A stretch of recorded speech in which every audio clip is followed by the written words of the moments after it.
नमस्कार दोस्तों, आज हम अपने गांव पर हैं और गांव से कुछ ही दूर पर एक भव्य मंदिर है जो बहुत ही प्राचीन है और काफ़ी दूर दूर से लोग यहां दर्शन करने आते हैं।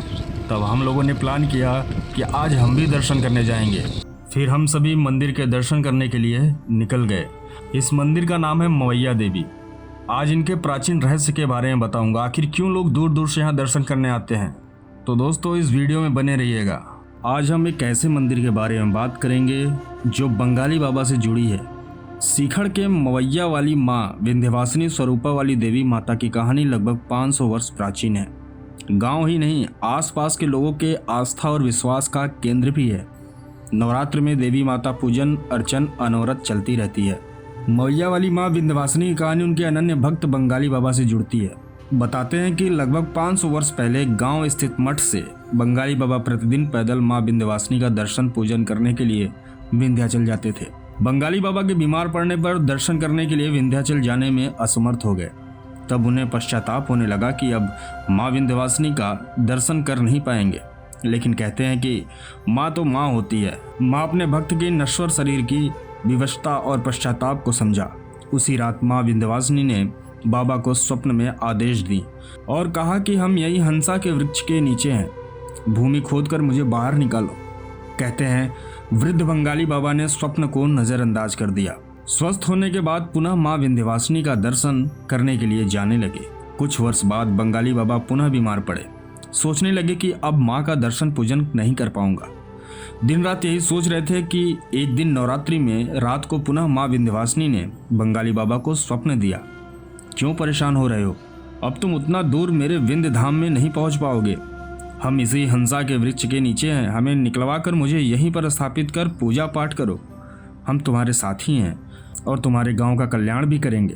सुबह होते ही बंगाली बाबा ने गांव के लोगों से बताया और हंसा के वृक्ष के पास खुदाई शुरू हो गई, जहां पर मां विंध्यवासिनी का एक विशाल काय भव्य प्रतिमा मिला, जिन्हें पीपल के छांव में एक स्थान पर रखकर वृद्ध बंगाली बाबा ने विधि विधान से मां विंध्यवासिनी स्वरूपा का नाम देकर पूजा पाठ करने लगे। मंदिर के पुजारी पंडित दुखीराम चौबे, पंडित दिनेश चौबे ने बताया कि मां विंध्यवासिनी स्वरूपा मैया देवी छठे मैया सबका रक्षा करती हैं। यहाँ पे आए कुछ श्रद्धालुओं से हमें मंदिर के बारे में बहुत कुछ पता चला, जो आप आगे देखेंगे। यहाँ की जो आसपास के जो भक्त हैं वो माँ विंध्यवासिनी के स्वरूप में इनकी पूजा करते हैं और ये मोहिया देवी के नाम से विख्यात है। यहाँ नियमित आरती होती है 12 महीने जी।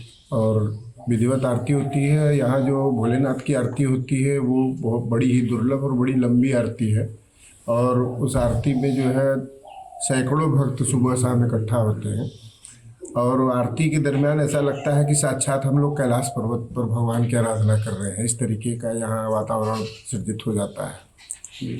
और हम ये जानना चाहेंगे कि ये मंदिर कितना प्राचीन है और कब का बना हुआ है, मतलब ऐसा कुछ नॉलेज में है? ज्ञात इतिहास 200 वर्षों का है, उसके आगे कितना है ये लोगों को नहीं पता है।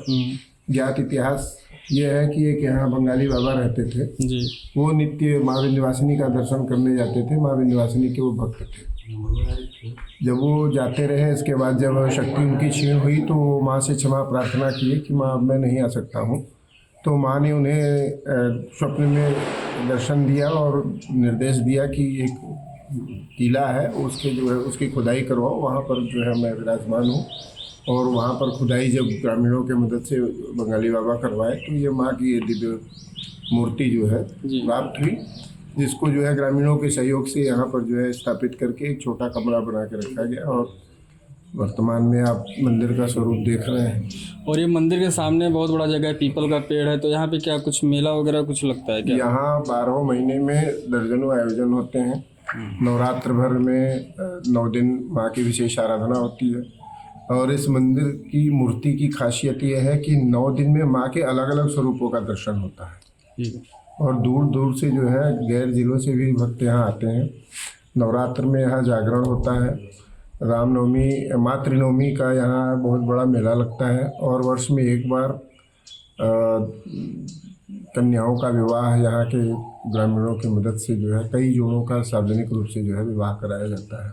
अच्छा, जो यहाँ पे फुलवारी लगी हुई हैं, इन सब की रखवाली के लिए कोई है यहाँ पे? यहाँ के पुजारी जो है श्री दुखी चौबे जी हैं जी। और उनका सहयोग उनके बेटे दिनेश चौबे करते हैं, जो वर्तमान में मोहनिया के प्रधान भी हैं। अच्छा। और उनकी एक अच्छी टीम है और उनके सभी जो सहयोगी हैं और यहाँ के जो आसपास के गांव के लोग हैं उनकी आस्था रहती है। और सभी लोग जो आस्थावान है, माँ के प्रति समर्पित है, सभी लोग पूरी भक्ति से जो है यहाँ पूरे परिसर की और मंदिर की साफ सफाई और सेवा में सहयोग देते हैं। तो दोस्तों, ये वीडियो आपको कैसी लगी? अगर आपको वीडियो पसंद आई हो तो इसे लाइक करिएगा और हमारे चैनल को सब्सक्राइब ज़रूर करिएगा, ताकि हम आने वाले समय में और अच्छी अच्छी वीडियो आपके सामने ला सकें। तब तक के लिए मैं करण उपाध्याय आपसे विदा लेता हूँ। धन्यवाद।